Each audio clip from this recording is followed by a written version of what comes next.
Hi guys, this is Sharon from beading.com. So in this video, I'm going to show you 8 to 9 steps on how to get started with beading. If you're new here, consider subscribing. So let's get started. Where do we begin? The first step is inspiration. As artists, we look for inspiration wherever we can find it. We'll look at nature, we'll look at fabrics, we'll look at flowers, we'll look at paintings. I look at flowers. Sometimes we even look at the work of other beaders to get inspiration.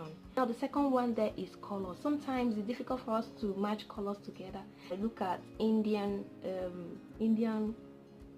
clothing. Sometimes it's no brainer. I just look at pictures of on Instagram and pictures of Ankara clothes to look at colorways, picking the primary colors and mixing complementary colors, analogous colors, and I get my color and I pen it down and I'm ready to get started. The third one is length of your piece. You really don't know the length of your piece, but you have an idea of how you want your piece to look like, especially if it's your personal project. So it's different standard lengths for necklaces. We have the choker, we have the collar, we have the martini, we have the pendant length, we have opera. So this, you decide on the length you want to use for your project and the one that is suitable for your taste. The fourth one is pattern. You choose the pattern that is familiar. I like right angle weave a lot. There's peyote with a twist, there is crawl, there is pearl. There are so many other weaving techniques you can use to get your bead. So pick the particular one that you're really comfortable with. So the other one is beads. Sometimes we have a project in mind but we do not even know the beads to use. Sometimes think about getting seed beads, getting bicones, getting rounds, different shapes of beads that will complement, that will suit the kind of project you are going to make. That is also another step. The sixth one is findings or accessories. When you finish your piece, you need to put a hook or a clasp.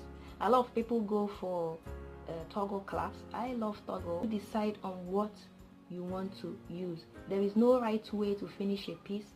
You can use metal clasps, you can use buttons, large beads, you can use beaded loops and toggle. Anyhow you can use. Seventh one is thread.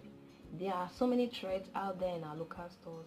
I love, and one that is really repetitive and common and usual in our locality here is fishing line, and you have them in different diameters. You have 0.20 to 1 meter. So you can decide on the thread you are going to use. Mind you, this thread, depending on the diameters, you also know the beads that can pass through.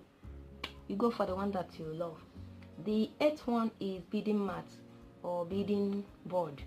It is convenient for you to work on a flat surface. Your beads can be scattered and making your beading angle, beading corner very tacky and disorganized. So what I do, I invest in trees. I have a bead board. I made a bead board here. I made this. I'm interested in that, let me know and we'll talk about that later. That is all about that. One of the challenges in beading is changing threads. Oftentimes you have a lot of unfinished pieces because you really get so confused how to start a new thread. So I'm going to talk about how to change threads. Let's assume it's time to start a new thread when you are about 6 inches of the working thread left. So make sure that you have the remaining thread left. Cut off a comfortable length of thread and thread in a new thread.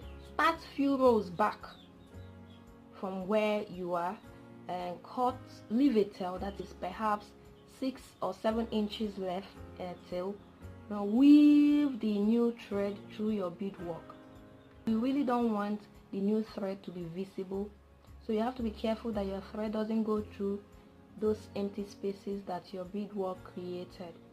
And also you may want to tie a few knots here and there around the existing thread as you weave.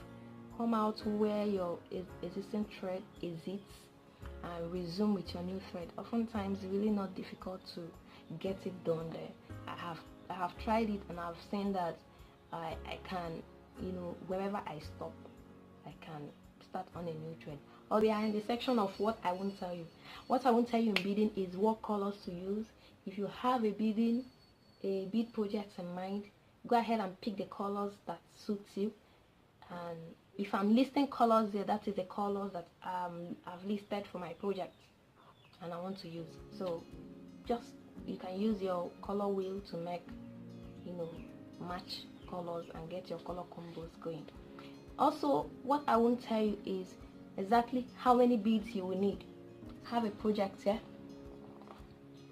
Depending on the project you pick will determine how many beads you are going to use.